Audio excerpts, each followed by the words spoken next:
प्यारे दर्शकों, सुस्वागतम। आप सभी का आज के कार्यक्रम में स्वागत है। आज हम जानेंगे कि चित्रा जब अपने दादाजी श्री चमनलाल पुरुथी के साथ अपनी नानी के घर से जंगल से होकर वापस लौट रही थी, तो उनके साथ क्या हुआ। आप भी जानना चाहेंगे ना?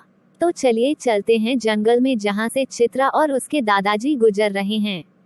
दादाजी, और कितनी दूर जाना है अभी? चित्रा, क्या तुम थक गई हो? हाँ, चलते चलते शाम होने को आए, और ये जंगल है कि खत्म होने का नाम ही नहीं ले रहा। बस अब थोड़ी ही दूरी रह गई है। अंधेरा होने से पहले हम पहुंच जाएंगे। तुम काफी थकी हुई लग रही हो। आओ, कहीं बैठकर थोड़ा आराम कर लें। दादाजी, अब क्योंकि हम जंगल में हैं और अभी हम चल भी नहीं रहे, तो क्यों नहीं आप मुझे कोई अच्छी सी कहानी सुना देते? कहानी? अच्छा ठीक है, तो सुनो। ये कहानी है एक शेखीबाज मक्खी की। शेखीबाज मक्खी? अरे वाह, ये तो नाम से ही बड़ी मजेदार कहानी लग रही है। सुनाए ना दादाजी प्लीज। ठीक है, सुनाता हूँ बाबा, तो ध्यान से सुनो। एक था जंगल। उस जंगल में एक शेर भोजन करके आराम कर रहा था। इतने में एक मक्खी उड़ती उड़ती वहां आ पहुंची। शेर ने 2-3 दिनों से स्नान नहीं किया था। दादाजी, स्नान क्या होता है? चित्रा, स्नान का अर्थ है नहाना। अर्थात शेर 2-3 दिनों से नहाया नहीं था, इसलिए मक्खी शेर के कान के एकदम पास भिन भिन भिन करने लगी। शेर को बहुत मुश्किल से नींद आई थी।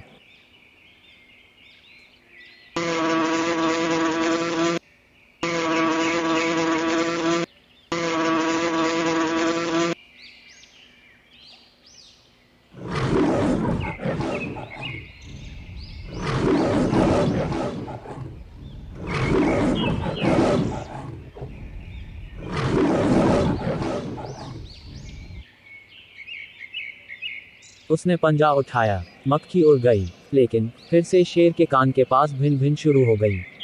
अब शेर को गुस्सा आया। वह दहाड़ा, अरे मक्खी, दूर हट, वरना तुझे अभी जान से मार डालूंगा। तो फिर क्या हुआ दादाजी? क्या मक्खी शेर से डर गई? नहीं, मक्खी ने धीरे से कहा, छी छी, जंगल के राजा के मुंह से ऐसी भाषा कहीं शोभा देती है। यह सुनकर शेर का गुस्सा बढ़ गया।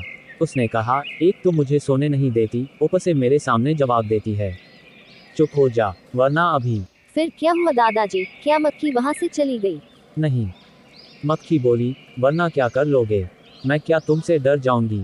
मैं तो तुमसे भी लड़ सकती हूँ। हिम्मत हो तो आ जाओ। मक्खी की ललकार सुनकर शेर आग बबूला हो उठा। उसने कान के पास पंजा मारा। मक्खी तो उड़ गई, पर कान जरा छिल गया।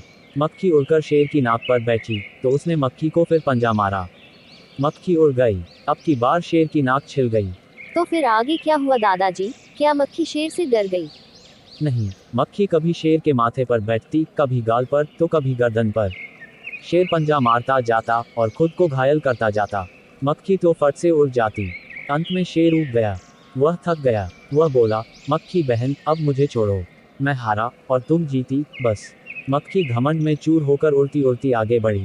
सामने एक हाथी मिला। मक्खी ने कहा, अरे हाथी, मुझे प्रणाम कर। मैंने जंगल के राजा शेर को हराया है, इसलिए जंगल में अब मेरा राज चलेगा। फिर क्या हुआ दादाजी? क्या हाथी ने मक्खी को प्रणाम किया? हाथी ने सोचा, इस पागल मक्खी से बहस करने में समय कौन बर्बाद करे। हाथी ने सूंड ऊपर उठाकर मक्खी को प्रणाम किया और आगे बढ़ गया। सामने से आ रही लोमड़ी ने यह सब देख लिया। लोमड़ी मंद मंद मुस्कुराने लगी। इतने में मक्खी ने लोमड़ी से कहा, अरे ओ लोमड़ी, चल मुझे प्रणाम कर।